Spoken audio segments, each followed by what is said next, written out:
Pada zaman dahulu, ada sebuah kerajaan di awan yang mengatur turunnya panas.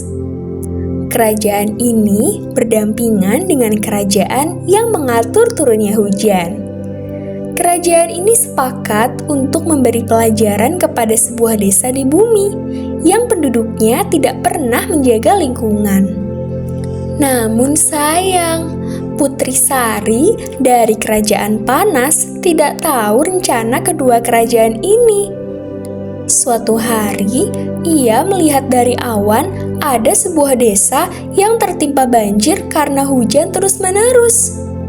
Tanpa sepengetahuan dua kerajaan awan itu, Putri Sari menurunkan panas dan menghentikan hujan.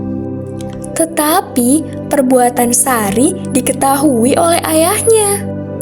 Daerah itu memang sedang kuberi pelajaran karena warganya kurang menjaga lingkungan, Sari. Hardik ayahnya. Putri Sari hanya bisa menyesal dan menangis karena kecerobohannya. Sebagai hukuman, kau ke bumi dalam bentuk kura-kura.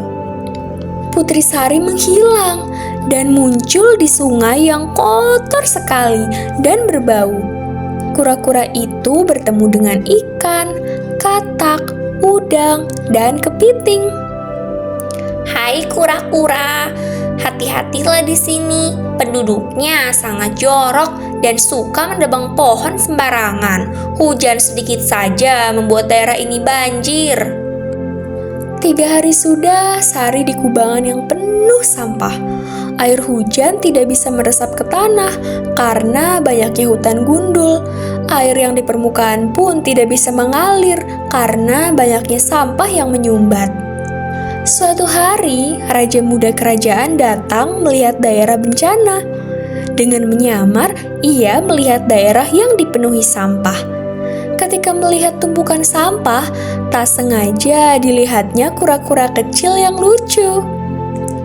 Kasihan kau kura-kura, kau pasti tersiksa dengan sampah-sampah ini. Dibawanya kura-kura itu untuk dipeliharanya. Sari sangat berterima kasih karena ia sudah tak tahan lagi dengan sampah-sampah yang memuakkan itu.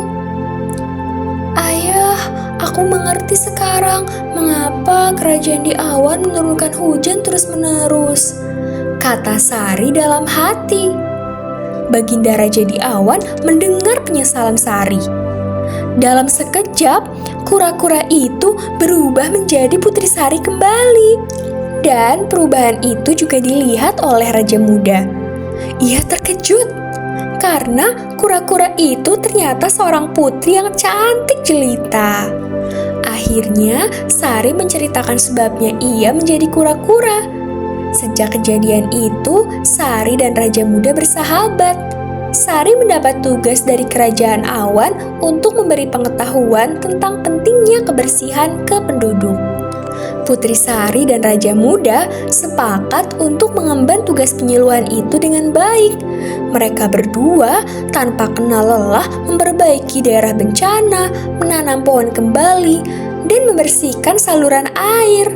Tak lama kemudian, daerah itu telah menjadi daerah yang paling bersih dan rimbun. Penduduk pun sehat tanpa ada yang terkena penyakit kulit lagi. Raja Muda, Putri Sari, dan Kerajaan Awan gembira melihat perubahan ini semua. Sejak saat itu, musim hujan dan musim panas pun terjadi secara bergantian.